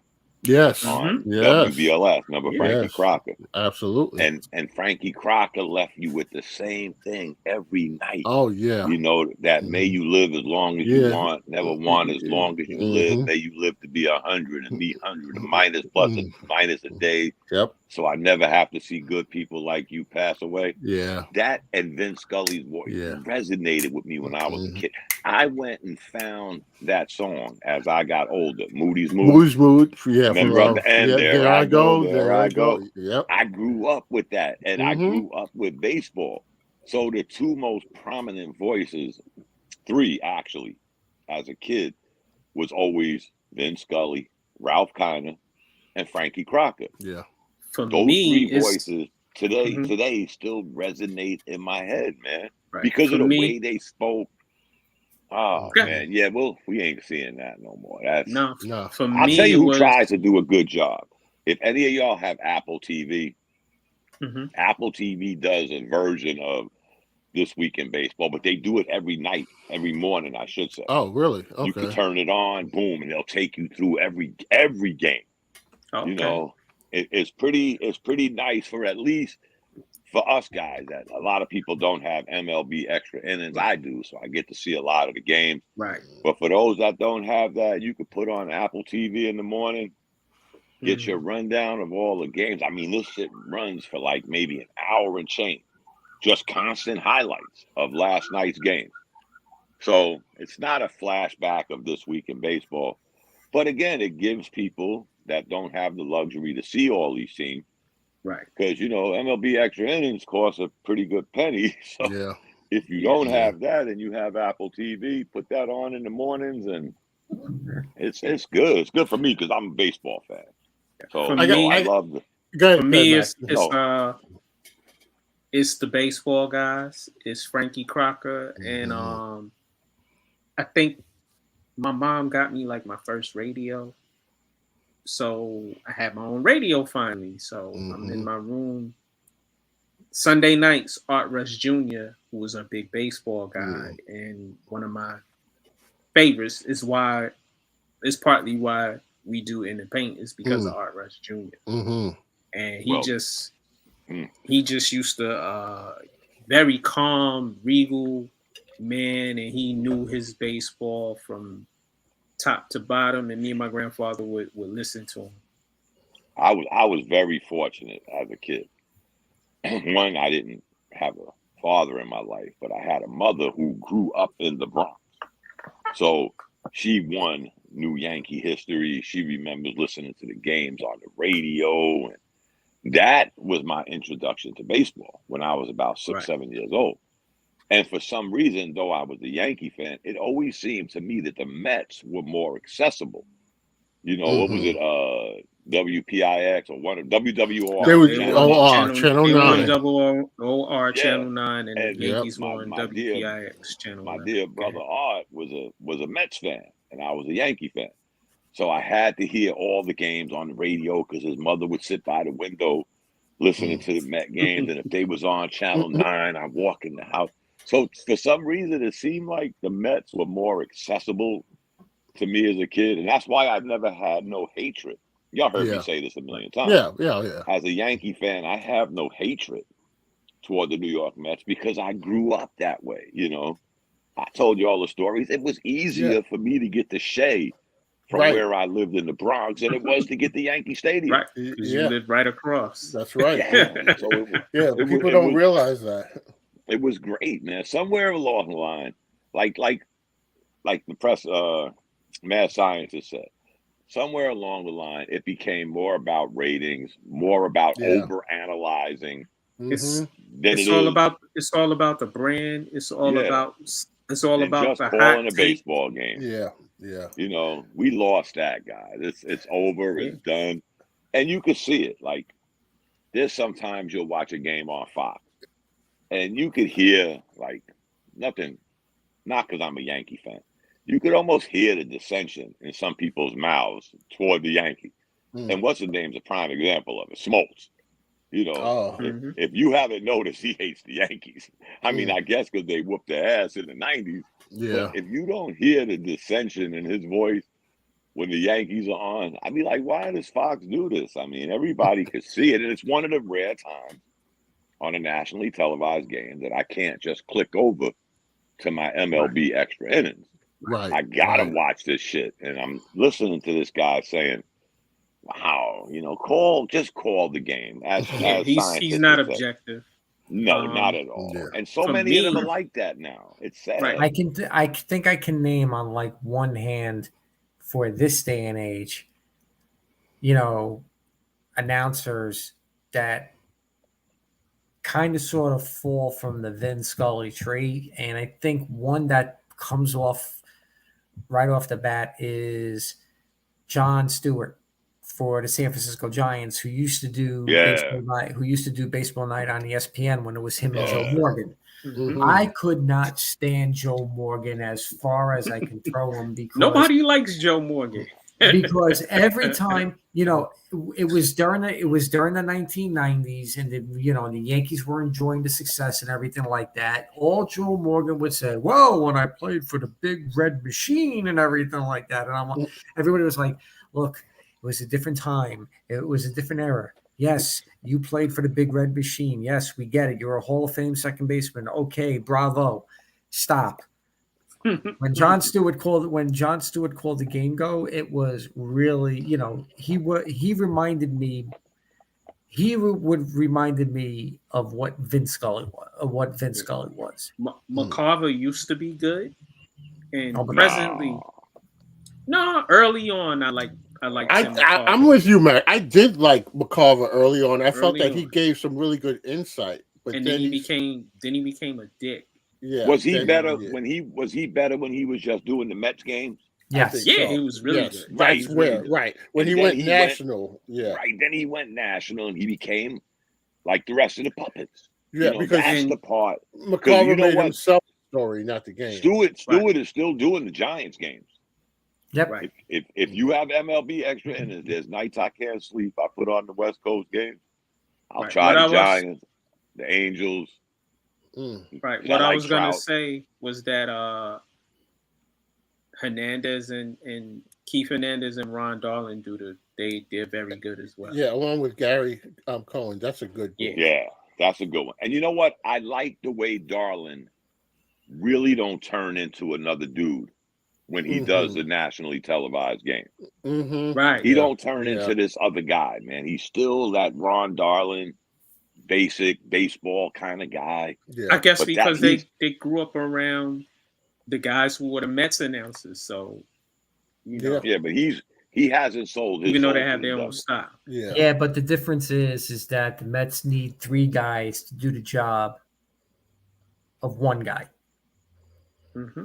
Well, that's baseball now. Well, that's baseball now. It's different. You know what? I also think we're of a different era as far as attention spans, because I think a lot of when you go to the games now, how many other non-baseball things do you see going on? There's the music. There's the in every inning they've got something to keep people's attention, and I think that what you get with that 3-man booth or 2-man booth is you get the conversations that keep people's interest. Whereas I think people of our generation, the game was our focus. Right. And so we were able to listen to someone just talk about the game, and they didn't need all these side conversations. So I think it's a different audience today. Dave, that's the thing, though. I get what you're saying. It's just that call me an old soul, but Vin Scully did that all by himself. Well, yeah. And the funny thing was, he would engage to keep everybody vested, not only in the baseball game, but he would talk about, his wife, God rest her soul as well. Mm-hmm. He would talk about, a trip to Europe or something like that. He would keep everybody vested because he was like the fatherly type that, explained everything in detail, but but in such a way that you understood everything that he was saying. He didn't need a color analyst to jump in and break down a play 9 ways to Sunday like you hear, all, everywhere else.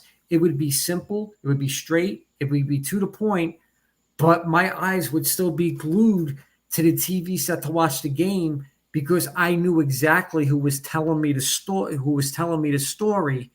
without overdoing it. It's not like listening. It's not like listening to Michael Kay and John Sterling, in which it's all about them. Yeah, but see, I think I agree 100% with you.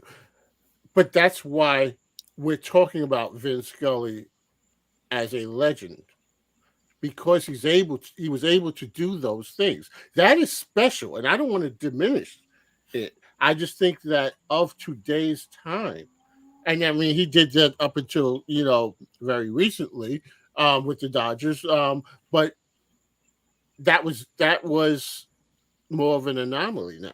Right. In today's time, there's so many competing factors. There's while the game is going on, somebody's tweeting about it. There's all kinds of things, and so in that booth they cover different bases. That there weren't all these competing elements in the time of Vin Scully and all these greats. So I don't want to. I'm not taking anything away from it. I'm actually the opposite. I'm saying why that made him special. Right. In today's era, it's a different type of audience. But that's not to take anything away from Vin Scully. I wanted to just throw out a couple of throwbacks for you guys. I was thinking about this recently, showing our age and how we access baseball and games nowadays. 2 things for you. Number one, do you remember that phone sports thing that you would have to call? It was like $1 get the whatever scores. To get the scores, because that was the only way that you could get anything if you missed the news or anything like that. I used to run that up a little bit. And the second thing is, you guys remember when we would buy the newspaper and you would get the sports edition because it had the late night scores. I mean, those are so. I used to hate when you didn't get the sports final and you got the yes. It was so crazy to be like, they got the sports final, because if you didn't, it wouldn't have the West Coast scores on it. So how times have changed. Ronan said he liked Scully style. He liked Jim Cott. They're good too. Tony Quebec, and he liked Joe Morgan. Man, do they still actually do a sports final for the Daily News? Because I remember they do really well. I think they do. If you can find the paper, I told y'all the story of how I met. Some people don't like him. How I met Frank Isola. When I was a young man stationed in Germany, my mother wrote the New York Daily News, said my son likes the back page and the sports section. And he was the guy detailed to pack this shit up and mail it to me every week, not knowing me from Adam's house. Wow. Serious. Wow. This is a funny story. I know I told y'all this funny story. I happened to call Sirius XM one morning to talk basketball. And they said, "Who are you?" I said, "Dominic, North Carolina, blah, blah, blah, blah." And Frank Isola interrupted me. And he said, "Dominic, was you ever stationed in Germany?" I was like, "Yeah." He said, "Was your mother's name Lucille?" Wow. I said, "Yeah." Good memory. I said, "Yeah." He said, You were the guy that I was mailing the Sunday paper," because it started out with they was trying to do a service. So they were sending stuff to my mother. And then Frank Isola stepped in and said, "You know what? I'll do it. I'll take care of it for this young man." And 20 years later, I meet this guy on the radio. Wow. Strange shit. Daily News, man. Remember when we used to read the Daily News? Dom, you never told us that story. No. No. You did. He did. Yeah, he's Okay, a celebrity. I He's a missed it. celebrity on Sirius XM. You know that, right? Yeah, Yep. that's how. Yep. And you know what, Who, Bishop? Dom or Frank? No, Dom. Me. I'm Dom. kidding. They, Yeah, Dom. they. I told y'all this story before, and I kind of sort of had to back out. They wanted me to be their promo guy, you know, because they got this thing. The first place to talk hoops is on the starting lineup. So one day I came on and said, "Man, y'all need to switch that up. You know, the only place to talk hoops." And they stopped me. They was like, "Whoa, whoa." He asked me to shut up. And he didn't say shut up. He said, "Just be quiet a minute, Dom." And he asked the studio person, he's going to say it again, record it. So I said it again. You know, the only place to talk hoops is on the starting lineup. And then Sirius XM called me and said, "Hey, we got word from Frank and Scalabrini. You know, would you like to do?" And I was like, "Nah." You know, again, because of my disabilities and money, I didn't want to work for peanuts. So I was like, man, it was funny because a guy that always calls up, I don't know if Bishop listens. I don't listen that much no more. There was a guy named Westside Mike from Chicago. Yeah, he always calls. Yeah, he started the shit, Bishop. He was like, "Man, you got it." This dude got my number from Frank and texted me and asked me. This dude from Chicago, you heard of him, Bishop, Westside Mike. Yeah. He texted me and said, "I want you to come and be the MC for my daughter's wedding. I'll fly you out to Chicago." I'm like, "What?"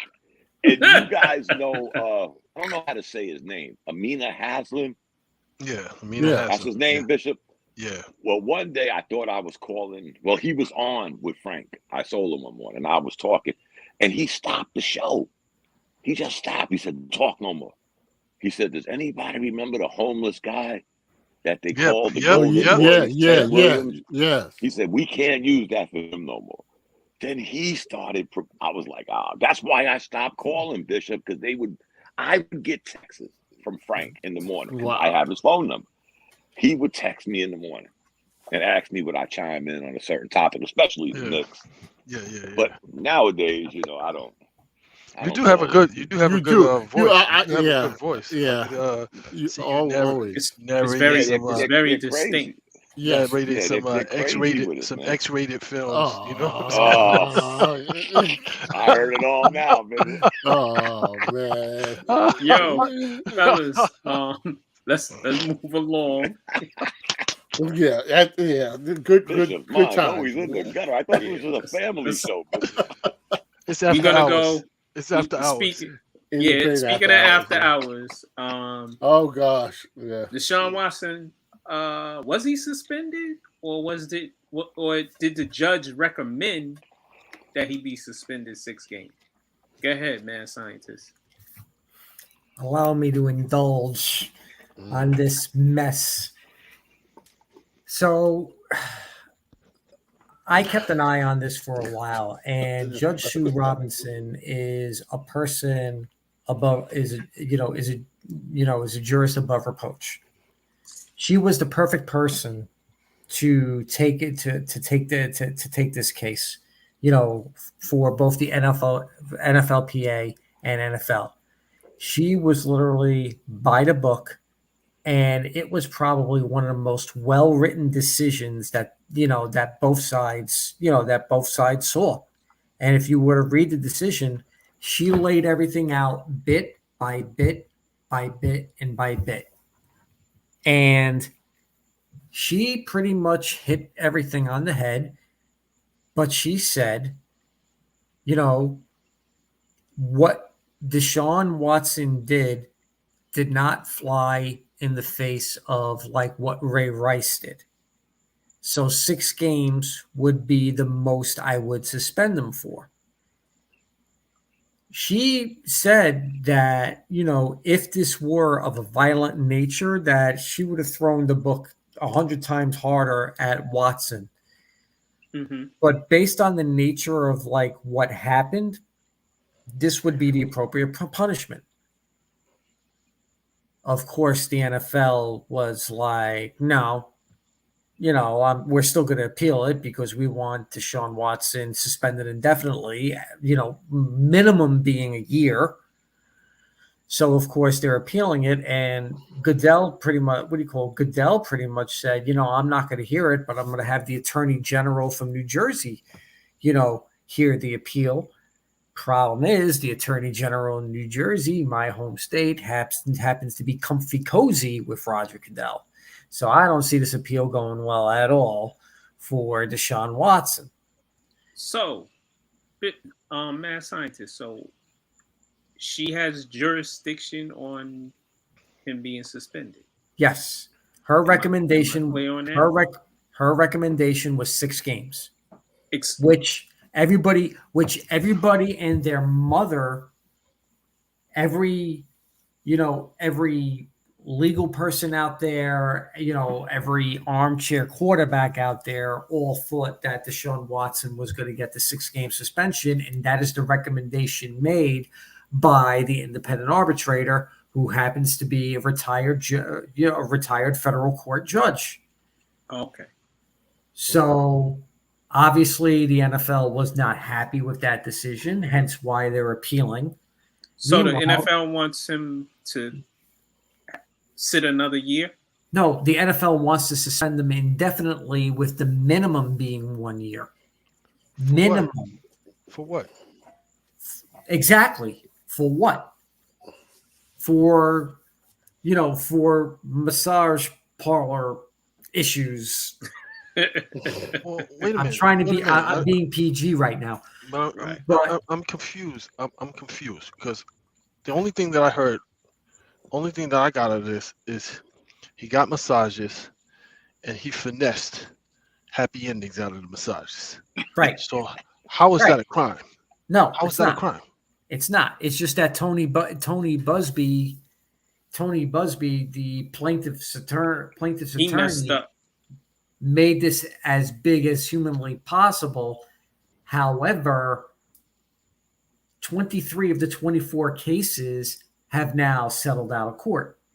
Yeah, but there's only one case left, and that case, they're saying, can't hold water. Plus, 2 grand juries, not one, 2 grand juries refused to indict Deshaun Watson for any criminal wrongdoing. So I'm still trying to figure out what the NFL has on Deshaun Watson that warrants the appeal of a 6-game suspension to try to suspend them indefinitely. Well, and guess what? In her opinion, Sue Robinson took umbrage with the NFL, saying they are a reactive organization. Because remember, when Ray Rice was first suspended, it was only for 2 games. Yeah. The videotape came out. The uproar began, and Goodell goes, okay, you're suspended for the year. Goes to court, knocked down the 4 games. Tom Brady for Deflategate. Now, this is totally different than what's going on with Deshaun Watson, but Tom Brady for Deflategate, Deshaun was Inflategate. Yeah. I was actually going to say Erectgate, but that's Tom Brady disagreed with the NFL, took it all the way to the United States Court of Appeals Second Circuit. Eventually, he was suspended for the 4 games, but he got to play a full year, because if you wind through the judicial system, which this is going to happen after the appeal is over, Deshaun Watson's going to be playing a full season this season. You think so? The NFL fricked up by doing this appeal, because now the person that's going to be calling the appeal, who happens to be in cahoots with Goodell, is going to give the NFL what the NFL wants. So, of course, the NFLPA and Rusty Hardin, remember, he was the guy that got Roger Clemens off, are going to take this to the courts. It's going to go to the United States District Court in the Southern District of New York, which happens to be my home turf. And this is going to wind through the system, in which you're going to have a complaint filed. You're going to have motion practice. You're going to have discovery. You're going to have possibly a trial. Then you're going to go to the appeals to the Second Circuit, and that's got to be fully briefed. You're talking, and I'm not kidding, unless this is expedited, you're talking at least 1 to 2 years in the, winding through the judicial system alone. So meanwhile, he gets to play. Meanwhile, he gets to play, and in the end, he might just be suspended for 6 games, and the Browns would be like, we went through all that just for him to happen. Just let me. If I were the NFL, I would say take sit the first 6 games of the year, and that's that. But no, why is he being suspended at all? I'm still confused. Because it was in regards to the to the conduct policy in the collective bargaining agreement. Judge Robinson actually lays out many of clauses within the collective bargaining agreement that Desean Watson allegedly breached. But like I said, Bishop, if I were you, the decision, I believe, is public for everybody to see.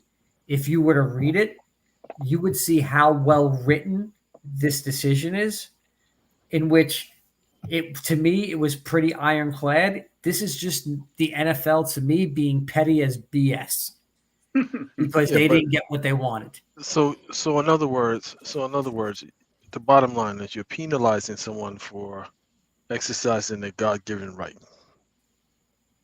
Well, I wouldn't say it's God-given right. I mean, technically speaking, if you're looking at it, he was soliciting happy endings, sexual favors. Happy endings. I like Dave. Help me out here, Dave. I'll just say this. I mean, he paid people for this, right? Right. Did he force anybody to do something? No, but it's not like he stiffed them. Well, in essence, see what he you did. did. You see what I did? Yeah, I'm trying to help you out, man. So again, I'm still confused as to why it's even the NFL's business. But Bishop, did he force anybody to do it? No, that's the thing. He didn't force anybody to do it. But the problem is that complaints were made about him. Civil complaints were made about him. There was a criminal investigation. Right. There was that which brought on, him sitting out a full season already with the Houston Texans, and now possibly sitting out 6 games, possibly more, with the Cleveland Browns. To me, he's done his penance already. You're talking already, pretty much time served and then some. And then some, yeah. Yeah, but when you look at it, so he was investigated. No charges were brought. No legal charges were brought. This civil stuff is just a matter of, okay, well, we want you guys to stop talking about it because then it's going to get, we just want you to stop talking about it. So here, you messing up the brand. Yeah, take this $10. We want you to stop talking about it. Go away. Sign this, and go away. Because that's about what it's going to amount to. Even if it's hundreds of thousands, it's like $10 to the Texans or whoever paid it. It's like, and that's another confusing thing to me, because why would the team be paying the civil suits? It wasn't like Are they? What happened was Busby amended his complaints to make the Houston Texans a defendant, and before anything ever happened, the Texans settled to get themselves out of it, and the monetary amount was undisclosed due to the settlement agreement. But it could have been a pretty penny. We just don't know. But the Texans did pay, did pay because they said that the Texans were enablers to this behavior, Yep. behavior. They knew about it, and they were like, oh, well, what did he do? Like Bishop would say, what did he do wrong? He got happy endings. Millions of people around the world get happy endings if they go to massage parlors and stuff like that. And the other thing is, the women could have the other thing where, where Harden says, how come the women didn't say no? Were they forced? Did he hold a gun to their head? Was there anything of that nature? No, there wasn't. But the problem is that when 20 some odd women come forward and lodge the same complaint against somebody, of course it's going to gain traction with the NFL. And that's why they went ahead. That's why they went ahead and they said, you violated the code of conduct. I'd sue the NFL. Right. If I was him, I'd sue the NFL. If let's just say, if you're soliciting said act and somebody takes the money to perform such solicited act, they both should be in jail, because either that or I misinterpret the law. There's soliciting prostitution, and then there's prostitution. We've seen people go to jail for this shit, whether it's for 10 minutes or whatever. They're charged with soliciting prostitution, but we could call it a happy ending. But and I'm not pleased if there's any women on listening to this. I'm not saying there are a who's few right on my page. Right, I don't want to say Snoop. who's right or who's wrong. But if Bishop is paying me to fix his flat tire and I fix his flat tire, we made an agreement that Bishop's going to pay me to fix his flat tire. If he was paying somebody for a happy ending, that means they took the money for a happy ending. Or was he just getting happy endings for free and somebody got pissed off? What about all the texts and all the other communication he had with these people? I just don't want it to become, I hate to say this, an R. Kelly, a Michael Jackson, the list goes on, where everybody pays out of court and it goes away. But meanwhile, there's a monster in the closet that, 10 years down the road, we realized there was a monster in the closet. I'm not saying that. Do you think Cleveland has talked to him? Like, listen, dude, you straddling a line of craziness. Yeah. Say the word, Mark, craziness. The Man. only thing that we've learned from this is, to me, the only thing that we've learned is, beyond the shadow of a doubt, if you are messing with this dude, you better be prepared to get it in. That's the only thing that we've learned. That's the only thing that, to me, seems to be apparent in this whole situation. If you're a woman and you want to mess with him, this is what you need to be able to do. Here's my thing. Masseuse or go get an escort prostitute. It's levels. Well, wow. That might be worse than what. But you know what I learned about this, guys? And y'all know I'm not an NFL fan. No matter what, goes on, everybody talks about the shield. The NFL ain't got no shield. They got Captain America's shield. Don't shit get through that shield. They never lose a penny. The beat goes on, and we forget about all of this. The only sacrificial lamb I ever seen in the NFL was Ray Rice. He was supposed to have been that sacrificial lamb. And how many incidences has the NFL had since Ray Rice? A lot. Whether it's sexual assault, domestic violence, guns toting. Yep. Remember the story we had about the guys going back to try to rob the people they lost in a gambling? I mean, the NFL got the Captain America shield, man. Don't shit get through that. Nothing. That's why it's so funny. That's why it's so hilarious that they would be trying to straddle the moral line to say exactly you violated. What did I say a long time ago, Mark? The NFL has zero moral fiber. I said this a long time ago. Yeah. I say it constantly. They have no moral fiber. And the sad thing is they got the players union so wrapped around paranoia. Instead of them concentrating on shit that's affecting the players, they somehow hoodwink the players union, and then they let guys get away with shit. So who's winning and who's losing? I'll tell you who ain't losing. The NFL ain't losing. Because they still rake in the most money of any sports entity in the United States of America. So they ain't losing. No, not one bit. Man, we had this conversation too. The Me Too movement, man, they'll get on a mountain if Mark called the girl out of her name. Where they at in the NFL? Where they at? You don't never hear no Me Too versus NFL. What are they paying them to? No. NFL is crazy, guys. God bless y'all, man. God bless y'all. It's bad enough I'm a Jets fan. I got to put up with this nonsense. You're a Jets fan?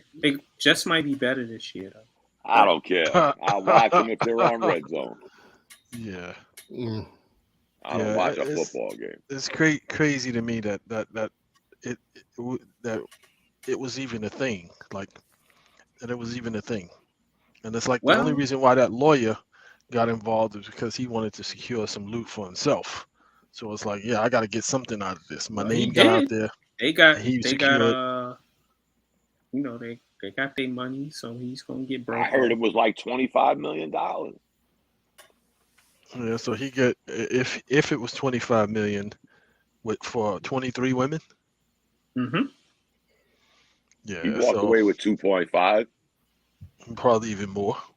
Yeah, depending on what he charges an hour. Right. Yeah. I'm pretty sure he cut the percentage, just like a disability lawyer. I mean, they're gonna get their 10-15%. You got $10,000 for copies each. Yeah. It's like $15,000 for emails. Listen, I just did the quick math, Bishop. $2.5 million. I used to work at a law firm, and I had a friend who was a paralegal. He's charging $150 an hour. Yeah. These guys ain't charging fees. When they do cases like that, they're going strictly percentage. If I get Mark $25 million, I'm getting 10%. More than likely 15%. Right. That's normally the going rate, 15%. Do y'all think he knew he was, even if he didn't win the case, he knew he was going to get broke off? Of course. That's why he kept adding people on, and I got another 5, or I got another 3, or I got this is, again, at the end of the day, the only thing they're all saying is we did this to him. So okay, I mean, to me, what he should have done was like, and so what? You know what I mean? Like, why sit back and allow him? What he should have done is do what the guy who Nate Newton used to do on the Dallas Cowboys. Videotape everything in NDAs, man. Yeah, but beyond that, it's like we're in a society where it's like if you sit back and you allow the narrative to play itself out, then the story becomes something else. Yeah. The story, and he'll make money just off the notoriety he got behind this case. Right. I don't know. This is crazy to me. I mean, porn is free now. Yeah. Well, he posted some video of him, like some chick in some lingerie, and they were playing. I saw basketball. I saw that. Ooh, Deshaun? Yeah. I saw that. When? Recently, about a month ago. Yeah. See, he want to go to he going to jail. So. Nah, for what? For what? Because they playing basketball and she got on a nightgown? He moving stupidly. Yeah. I mean, but like I said, I hope we don't find out years from now this dude was a monster in a closet. But nobody ever, none of those women of the 24, 25 or whatever, nobody said he forced them to do anything. I'm gonna tell you, Dom, you're saying it. Something tells me that he is a monster in the closet. Yeah. I hate to say that, Dave. There's something. I don't have any evidence, but I'm just telling something is. I get a creep vibe. Yeah, exactly. I'm sorry. I I'm hope not- I'm wrong. Right. But I'm not saying I was getting ready to say that, Dave. Yeah. I'm not saying I'm right. Yeah. I'm just saying I get this. I don't mean to compare it, man, but I get this R. Kelly type get away with the shit until you can't get away with the shit no more. And we found out this guy was a fucking monster, man. Yeah, but all of the women are older. They're of age. Yeah, but that don't make plenty of monsters have, been monsters on legal women, man. A monster is a monster. I just get this. It's just me, Bishop. I'm with you, Dom. There's something he's a creep. You just know you probably wouldn't want him dating your sister unless that's what she into, or just know he gonna finesse his way into what he need to get. And that does not sound good. Right. Yeah. Well, it's just like any other guy out here that finesses their way. I'm not mad at him for finessing his way. He didn't force them to do anything. And all of the women were like, yeah, I did it, so forth and so on. It's like, yeah, they weren't all innocent. And I'm saying, they jumped into the lawsuit because they saw they could get some residual for their services performed. But it's like nobody's complaining that he did anything. Yeah, but let me ask you this, Bishop, in all seriousness. Okay, how many damn massages does he need? I'm being. Look, maybe that's his thing. I get it, but at some point, you couldn't find get one a girlfriend. Well, Dave, he was engaged. Yeah. So I mean, that's to me where the creepiness starts to filter in. To me, exactly. You're going to a place to get these. Well, they were coming to him. Well, yeah. I'm sorry, but I mean going to as in source. Right. To have these things done for you, I don't know. I feel like once or twice, okay, that was cool. You tried this out, but it becomes obviously we ran them away. But when it becomes habitual, like something to me feels off about that. Well, he's not the only. You guys are awfully. He's not the only. You guys are awfully judgy.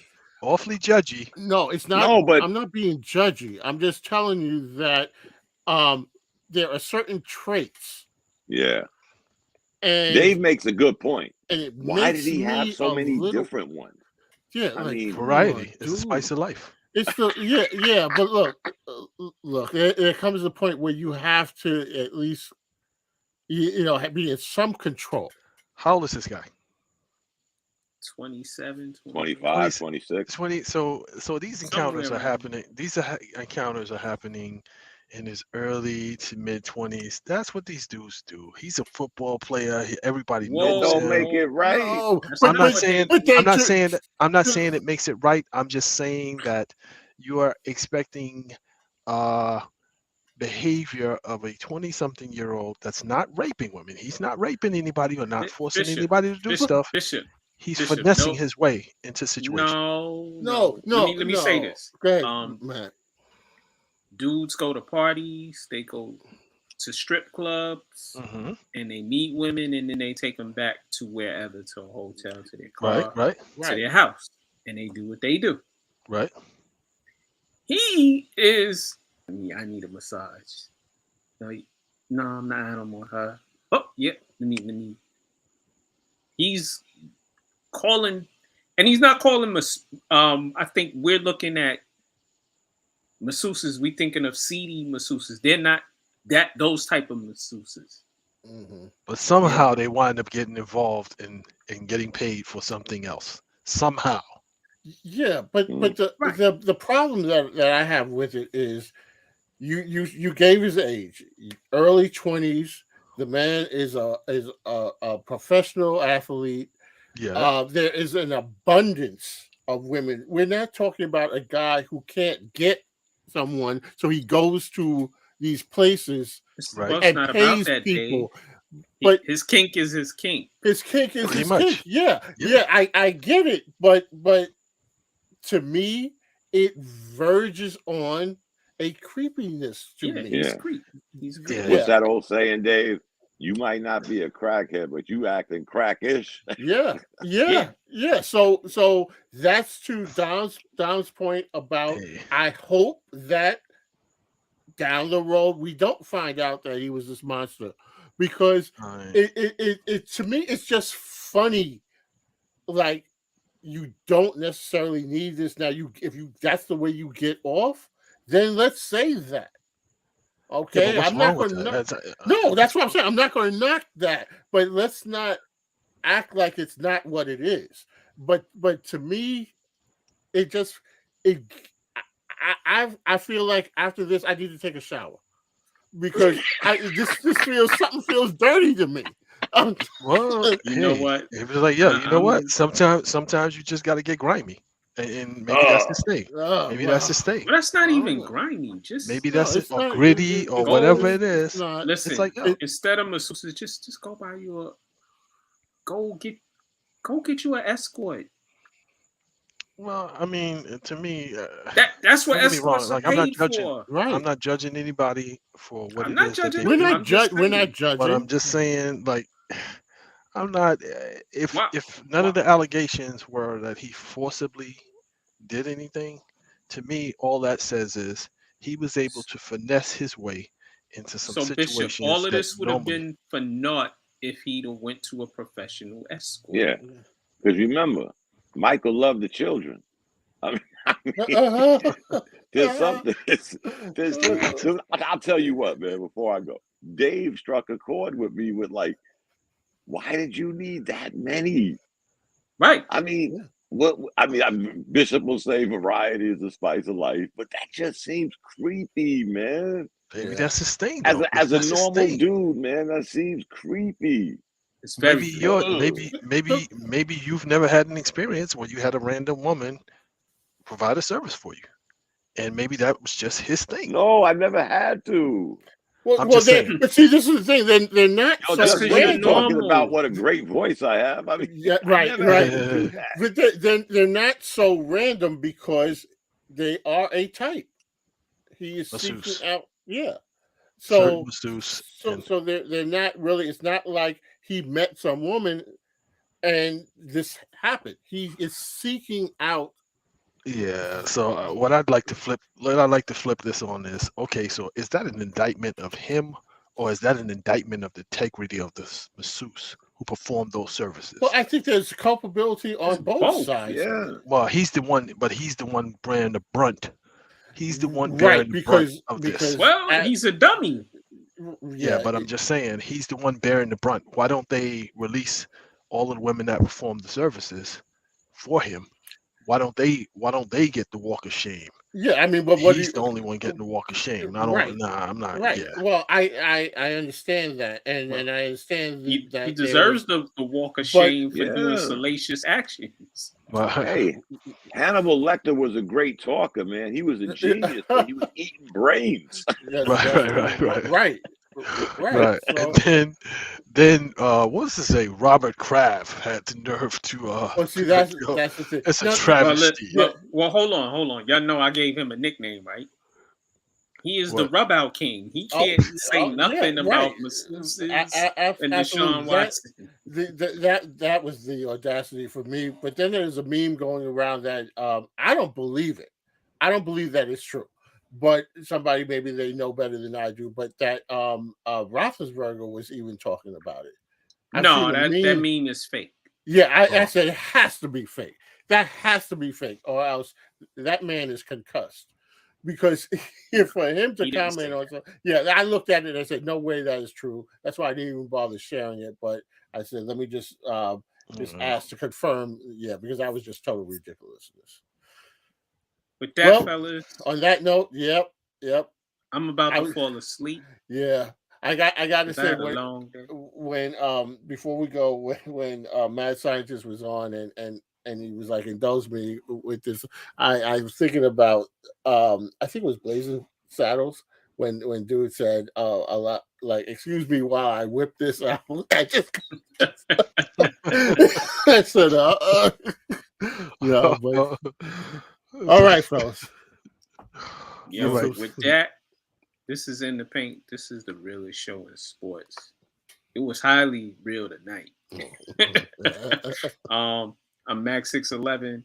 My brother Angus Black, aka Big Brother, all had to leave. I want to thank my brothers that were here. David Bishop, mad scientist, Holla popped in and popped out. He didn't say much. He didn't say anything. He popped in and popped out. Don't forget to subscribe, share, like. Don't and forget comment. Dom as Boys. well on the In the Paint Media Group channel on YouTube. And everybody who was on my page, everybody who watched us on Twitter, Twitch, Facebook, thank you. Keep supporting, keep watching, sharing. Let us know what you think. I'm Max 611. Y'all have a great weekend. Peace.